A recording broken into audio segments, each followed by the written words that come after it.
عزیزان گرامی، شیعت کی تاریخ کے ایک دائرانہ سے تحقیقی جائزے پر ہم نے گفتگو کی.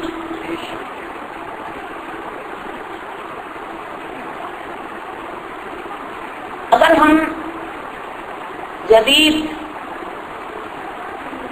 مورخوں کو بھی پڑھتے ہیں، ماڈرن ہسٹورینس کہتے ہیں، تو یہ بات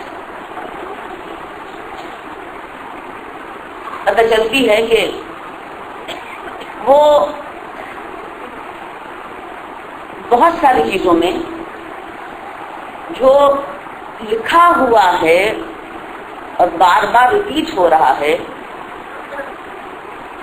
اسی کو کنسیڈر کرتے ہیں اور زیادہ تحقیق اور جستجو نہیں کرتے. مثال کے طور پر ان مورخین نے ماڈرن ایج کے جنہوں نے اسلام کی پولیٹیکل تھیوری کو پڑھا، انہوں نے اس کی عملیات اور پریکٹیکل ہونے کو بھی ٹیسٹ کیا، دیکھا، اسے سمجھنے کی کوشش کی. اور کچھ نے دبے لفظوں میں اور کچھ نے کھلے لفظوں میں یہ کہا کہ مسلمانوں کی بدنصیبی اور بدقسمتی کا باب رہت پیغمبر کے بعد سے شروع ہوتا ہے جب پیغمبر کی جانشینی کا مسئلہ کھڑا ہوا. بعض نے اوپن ورڈس میں اور بعض نے بٹوین دا لائنز یہ کہنے کی کوشش کی کہ چونکہ پیغمبر نے اپنا کوئی جانشین نامزد نہیں کیا تھا اس لیے یہ بدبختی اور بدنصیبی کا دروازہ کھلا. مثال کے طور پر ایڈورڈ جرجی، جس نے the great religions of the modern world نامی کتاب لکھی، اس نے یہ لکھا کہ پیغمبر نے اپنی رحلت سے پہلے اپنا کوئی جانشین مقرر نہیں کیا، جس کی وجہ سے مسلمانوں میں کانفلکٹ ہوا اور ایسی خونریز لڑائیاں فسادات شروع ہوئے کہ جن کا کوئی اختتام نہیں تھا. اگر پیغمبر جانشین مقرر کر دیتے تو شاید اس بدنصیبی سے بچا جا سکتا تھا. اسی طرح سر جان گلب نے ایک کتاب لکھی the history of the people of Arab, the history of Arab peoples. اس میں بھی اس نے یہ لکھا کہ پیغمبر علیہ السلام نے اپنے جانشینی کے مسئلے کو ریزالو نہیں کیا، جس کی وجہ سے نہ ختم ہونے والے فسادات اور آپسی گروہ بندیوں کا سلسلہ شروع ہوا. اگر پیغمبر اپنا جانشین کسی کو نامزد کر جاتے تو اس خونریزی اور فتنے کو اوائڈ کیا جا سکتا تھا. اگر ہم ان مورخین کی تاریخ کی تشریح جس طرح انہوں نے کی اس کو درست مان لیں تو معاذ اللہ ثم معاذ اللہ ہم یا لکھنے والے پیغمبر پر یہ تہمت لگا رہے ہیں کہ انہوں نے ایک فیصلہ نہ کر کے یا ڈیلے کر کے یا اس کی طرف توجہ نہ دے کر مسلمانوں کو ایک پرپیچول خونریزی اور فساد کی آگ میں جھونک دیا. اگر ہم ان کا یہ پوائنٹ آف ویو ایکسپٹ کر لیں تو مسلمانوں میں پرپیچول خونریزی اور فساد تو ہو رہا ہے، اس کا مطلب یہ ہے کہ ہم قرآن کریم کی ان آیات کی، ان اسٹیٹمنٹس کی، ان فرمودات کی نفی کریں گے جو پیغمبر علیہ السلام کی شان میں قرآن مجید میں پروردگار عالم نے ریلیز فرمائی۔ پیغمبر کے لیے پروردگار نے 3 مرتبہ قرآن مجید میں 3 جگہ پر، سورہ جمعہ میں، سورہ بنی اسرائیل میں، اور ایک اور کسی سورہ میں کہا والذی بعث فی الامین رسولا منہم یتلو علیہم آیاتہ ویزکیہم ویعلمہم الکتاب والحکمہ وإن كانوا من قبل فی ضلال مبین۔ یہ ہم نے بے پڑھے لکھے لوگوں کے اندر، ہم نے مرکز میں رہنے والے لوگوں کے اندر، والذی بعث فی الامین، مرکز میں رہنے والے لوگوں، رسولا منہم یتلو علیہم آیاتہ، ایسا رسول مبعوث کیا جو ہمارے آیتوں کی تلاوت کرتا ہے، ویزکیہم ویعلمہم الکتاب والحکمہ، اور نفوس کو پاک کرتا ہے، کتاب اور حکمت کی تعلیم دیتا ہے، وإن كانوا من قبل فی ضلال مبین، اس کے تعلیم سے پہلے کھلی ضلالت تھی۔ اس کے بعد پیغمبر کے لیے ایک بہت بڑا اسٹیٹمنٹ ہے قرآن مجید میں، وما ارسلناک الا رحمۃ للعالمین۔ اب جو عالمین کے لیے رحمت بن کر آئے، کیا وہ ایسی سچویشن کریٹ کر سکتا ہے یا کریٹ ہونے کے دروازے کھول سکتا ہے کہ جس سے لوگوں میں فساد، خونریزی برپا ہو جائے؟ تو یا تو ان کے ان اسٹیٹمنٹس کو مان لیجئے، یا قرآن مجید کے اسٹیٹمنٹس کو مان لیجئے۔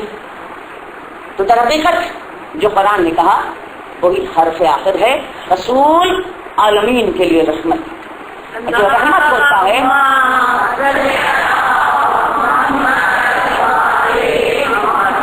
جو رحمت ہوتا ہے اس کے کسی ایکشن، کسی فعل سے کوئی زحمت کسی کو نہیں مل سکتی۔ اب اگر ہم اس تحقیق کی طرف آگے بڑھیں تو 2 پروپوزیشنز ہو سکتی ہیں۔ ایک پروپوزیشن یہ ہے کہ رسول نے اپنا جانشین مقرر نہیں کیا۔ تحقیق اسی طرح ہوتی ہے نا، ایک پروپوزیشن آپ رکھتے ہیں، تو ایک پروپوزیشن یہ ہے کہ رسول نے اپنا جانشین مقرر نہیں کیا۔ دوسری پروپوزیشن یہ ہے کہ رسول نے اپنا جانشین مقرر کیا۔ 2 ہی صورتیں ہو سکتی نا، نہیں کیا یا کیا۔ تو پہلی پروپوزیشن میں اگر یہ سمجھا جائے کہ پیغمبر علیہ السلام نے اپنی زندگی میں اپنے بعد اپنا جانشین کسی کو نامزد نہیں کیا، یا اس کی طرف اشارہ نہیں کیا، یا لوگوں کو اس کی طرف گائیڈ نہیں کیا، تو پھر تو تاریخ کا طالب علم یہ کہہ سکتا ہے کہ یہ فسادات، یہ خونریزیاں اسی وجہ سے ہو رہی ہیں چونکہ لوگوں میں پیغمبر کی جانشینی کے اوپر فساد پڑ گیا۔ اور پھر سقیفہ تو انیویٹیبل تھی، سقیفہ تو ہونی ہی تھی چونکہ پیغمبر نے جانشین نامزد نہیں کیا۔ یعنی خونریزی اس لیے ہوئی اور ہو رہی ہے کہ پیغمبر نے جانشین نامزد نہیں کیا۔ یہ پہلی پروپوزیشن۔ دوسری پروپوزیشن، پیغمبر نے جانشین نامزد کیا، نامزد کرنے کے بعد بھی خونریزیاں ہو رہی ہیں، فسادات ہو رہے ہیں، اور مسلسل ایک کانفلکٹ کی شکل ہے۔ تو اس کا مطلب یہ ہے کہ کہیں پیغمبر کی حکم عدولی کی گئی، اس صورت میں سقیفہ کی جو اسٹینڈنگ ہے وہ ڈاؤٹ میں پڑ جائے گی۔ لیکن یہی تحقیق کا طریقہ ہوتا ہے۔ ایک پروپوزیشن یہ ہے کہ رسول نے نہیں کی تو فساد ہوئے، ٹھیک ہے۔ دوسری پروپوزیشن یہ ہے کہ رسول نے کی پھر بھی فساد ہوئے۔ تو اس کا مطلب یہ ہے کہ پھر جو فساد ہوئے وہ اس لیے نہیں ہوئے کہ رسول نے نامزد نہیں کیا کسی کو اپنا جانشین، بلکہ اس لیے ہوئے کہ پیغمبر کی حکم عدولی کی گئی اور خاموشی لوگوں نے اس لیے اختیار کی اگر یہ کہتے کہ حکم رسولی کی وجہ سے یہ سارا شر و فساد پھیل رہا ہے تو سقیفہ کی حیثیت خطرے میں پڑ جائے گی.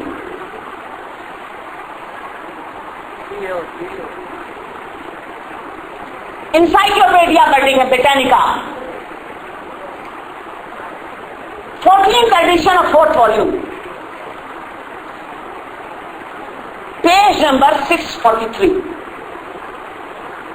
ایک آرٹیکل ہے خلافت پر جس میں اسی مکھی پر مکھی بٹھائی گئی کہ پیغمبر نے اپنی رحلت تک کسی کو اپنا جانشین نامزد نہیں کیا اور خلافت کے مسئلے میں پھر مسلمانوں میں نزاع اور لڑائیاں شروع ہو گئی.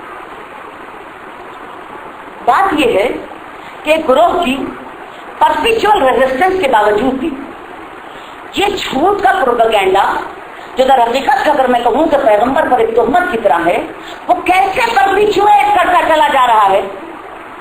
اس کی وجہ یہ ہے کہ تاریخیں لکھی گئیں بنی امیہ اور بنی عباس کے زمانے میں اور بنی امیہ بینیفیشری تھے اس سقیفہ کے. اگر یہ سقیفہ نہ ہوتی تو بنی تیم بنو عدی پھر بنی امیہ یہ کیسے سکتے خلافت تک پہنچتے. لہذا بنو امیہ اس کے فرسٹ بینیفیشریز ہیں. اس کے بعد یہی دستور بنی عباس نے اختیار کیا حالانکہ انہوں نے لڑائی بنی امیہ سے آل محمد کے نام پر لڑی لیکن جب اقتدار ان کے پاس پہنچ گیا تو انہوں نے سقیفہ ہی کو گلوریفائی کیا.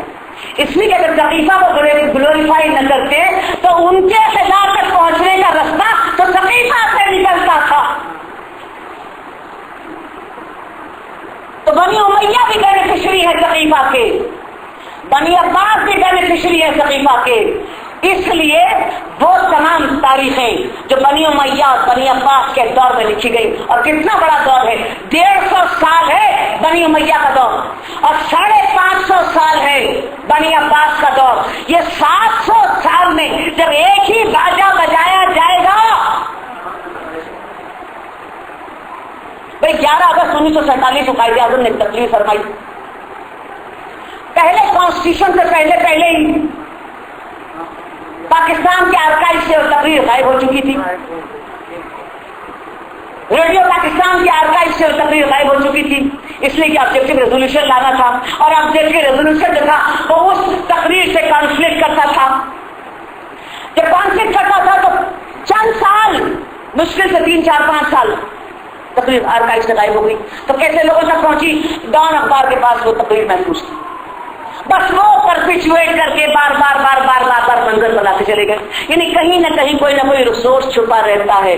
تو یہ تو صرف چند سالوں کی بات تھی. محمد علی جناح کی تقریر باقی نہ رہی, انہی کے بڑے ایڈمائررز کے ہاتھوں میں غائب ہو گئی, سرکاری آرکائیو سے غائب کر دی گئی. تو یہ تو 700 سال کا لمبا پیریڈ ہے میرے دوستوں. تو کیسے پیغمبر کی وہ باتیں محفوظ رکھتی, جھوٹی حدیثیں گھڑی گئی اور مسلسل 700 سال تک سقیفہ کو گلوریفائی کیا گیا. اسی لیے آج کا یہ ویسٹرن ماڈرن مورخ لکھتا ہے کہ پیغمبر نے چونکہ اپنا جانشین نامزد نہیں کیا تھا اسی لیے یہ خون اور فساد اور یہ مسلمانوں کے اندر انریسٹ پیدا ہوا اور ان کی بدقسمتی اور بدبختی اسی وجہ سے پیدا.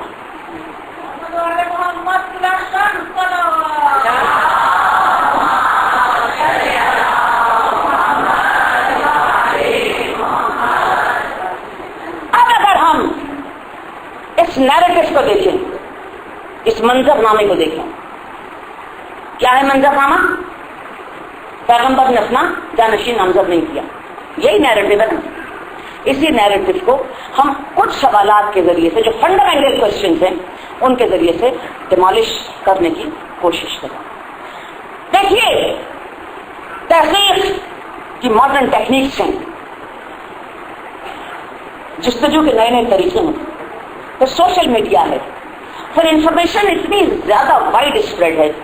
2 سال پہلے تک کسی کو غدیر کا نہیں پتا تھا اور اس سال تو خطبہ غدیر لوگوں نے پہلی مرتبہ پڑھا ہوگا. پھر 2 سال پہلے تک موبائلے کا کسی کو نہیں پتا تھا. پھر تھوڑے ہی سال میں جب یہ ٹیکنالوجی ہمارا ساتھ دیتی چلی جائے گی, ہم اس کا گین فل یوٹیلائزیشن کرتے رہیں گے, تو اس سقیفہ کی گلوریفیکیشن کو بھی انشاءاللہ تعالی ڈیمالش کر دیا.